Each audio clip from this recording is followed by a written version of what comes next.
বিশ্ব রাজনীতিতে যেন শুরু হয়েছে নতুন এক স্নায়ুযুদ্ধ।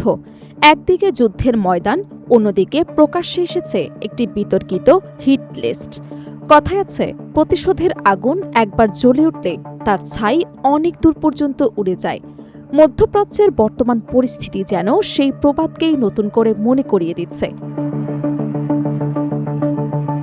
ইরানের সর্বোচ্চ নেতা আলী খামেনির মৃত্যুর পর দেশটির অভ্যন্তরীণ পরিশোধের দাবিতে নতুন করে উত্তেজনা সৃষ্টি হয়েছে। এই আবহেই ইরানের প্রভাবশালী সংবাদ মাধ্যম হামশাহরি একটি বিতর্কিত তথাকথিত হিটলিস্ট প্রকাশ করেছে বলে বিভিন্ন আন্তর্জাতিক গণমাধ্যমে খবর প্রকাশিত হয়েছে। সেখানে বিশ্বের ১৩ জন শীর্ষ রাজনৈতিক এবং সামরিক নেতার নাম উল্লেখ করে দাবি করা হয়েছে খামেনির মৃত্যুর প্রতিশোধের লক্ষ্যবস্তু হওয়া উচিত তাদের।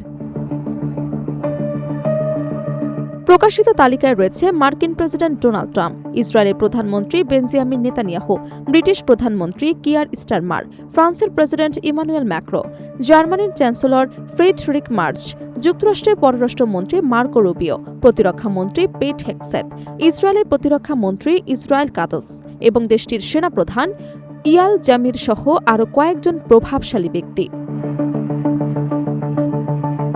খামেনির দাফনের পর শনিবার দেয়া এক বার্তায় তার ছেলে মোস্তফা খামেনি প্রতিশোধের আহ্বান জানিয়ে বলেন, প্রতিশোধ আমাদের জাতির ইচ্ছা এবং তা অবশ্যই বাস্তবায়ন করতে হবে। তিনি আরও বলেন, যাদের কারণে এই অপরাধ সংঘটিত হয়েছে তারা যেন নিজেদের বিছানায় শান্তিপূর্ণ মৃত্যুর আশা না করে। তার এই বক্তব্য প্রকাশের পরই হামশাহরির প্রকাশিত তালিকাটি আন্তর্জাতিক অঙ্গনে ব্যাপক আলোচনার জন্ম দেয়। তবে গুরুত্বপূর্ণ বিষয়টি হল, এই তালিকাটি ইরানের সরকার, সশস্ত্র বাহিনী কিংবা সর্বোচ্চ নীতি নির্ধারণী প্রতিষ্ঠানের আনুষ্ঠানিক অবস্থান কিনা তা এখনও নিশ্চিত নয়। বিভিন্ন আন্তর্জাতিক গণমাধ্যমের তথ্য অনুযায়ী ইনফোগ্রাফিকটি কেবল অনলাইন সংস্করণে প্রকাশ করা হয়েছে। পত্রিকার মুদ্রিত সংস্করণে এটি স্থান পায়নি। ফলে অনেক বিশ্লেষক এটিকে সংবাদপত্রটির সম্পাদকীয় অবস্থান বা প্রতীকের রাজনৈতিক বার্তা হিসেবেও দেখছেন। এদিকে তালিকাটি প্রকাশের পর পশ্চিমা বিশ্বে নিরাপত্তা নিয়ে নতুন করে আলোচনা শুরু হয়েছে। বিভিন্ন গণমাধ্যমের দাবি, সম্ভাব্য নিরাপত্তা ঝুঁকি বিবেচনায় মার্কিন প্রেসিডেন্ট ডোনাল্ড ট্রাম্প তার সাম্প্রতিক সফরে অতিরিক্ত সতর্কতা অবলম্বন করেছেন। খবরে বলা হয়, তুরস্কের আঙ্কারায় ন্যাটো সম্মেলন শেষে যুক্তরাষ্ট্রে ফেরার সময় ট্রাম্প কাতারের উপহার হিসেবে পাওয়া নতুন বিলাসবহুল বিমান ব্যবহার না করে পুরনো এয়ার ফোর্স ওয়ানে ফেরার সিদ্ধান্ত নেন। সফরের সময় বিমানের আলো সীমিত রাখার নির্দেশ দেওয়া হয়েছিল, যদিও এসব তথ্যটির সবকটি স্বাধীনভাবে সরকারি নিশ্চিতকরণ পাওয়া যায়নি।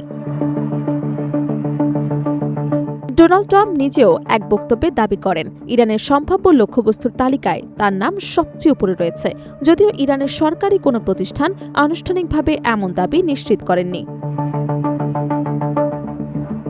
অন্যদিকে তেহরানের অভিযোগ, সাম্প্রতিক সংঘাত চলাকালে কয়েকটি ইউরোপীয় দেশ যুক্তরাষ্ট্রকে তাদের আকাশসীমা এবং সামরিক অবকাঠামো ব্যবহারের সুযোগ দিয়েছেন।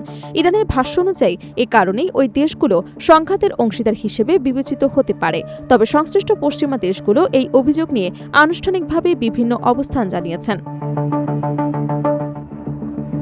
বিশ্লেষকদের মতে, এই ধরনের প্রতীকী বিতর্কিত তালিকা সরাসরি কোনো সামরিক পরিকল্পনার প্রমাণ না হলেও তা রাজনৈতিক চাপ, মনস্তাত্ত্বিক বার্তা এবং কূটনৈতিক উত্তেজনা বাড়ানোর একটি কৌশলও হতে পারে। সব মিলিয়ে হামশাহরির প্রকাশিত তথাকথিত হিটলিস্ট মধ্যপ্রাচ্যের উত্তপ্ত পরিস্থিতিকে আরও আলোচনার কেন্দ্রে নিয়ে এসেছে।